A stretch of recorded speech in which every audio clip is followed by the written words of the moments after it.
Alam nyo ba na program funds at unprogram funds ay legal?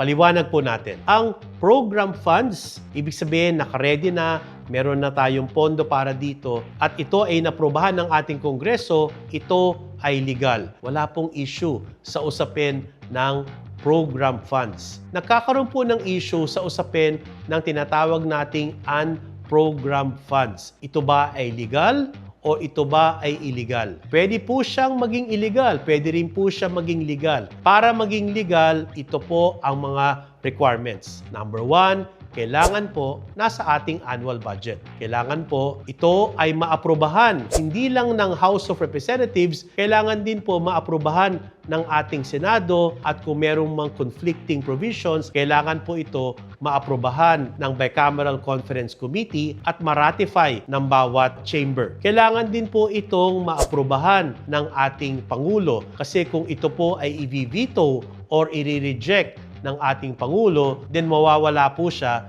sa ating General Appropriations Act. Ngayong alam na natin ang pinagkaiba ng program at unprogram funds, kailangan po tayong magbantay. Dapat alamin natin kung saan napupunta ang ating pondo, ang ating pinaghirapan. Kailangan busisiin natin ang ating General Appropriations Act at alamin kung tama ang pag-disburse nito. Ako, si Attorney Al Agra, sabay-sabay tayong mag-aral at alamin ang batas para hindi tayo maagrabyado.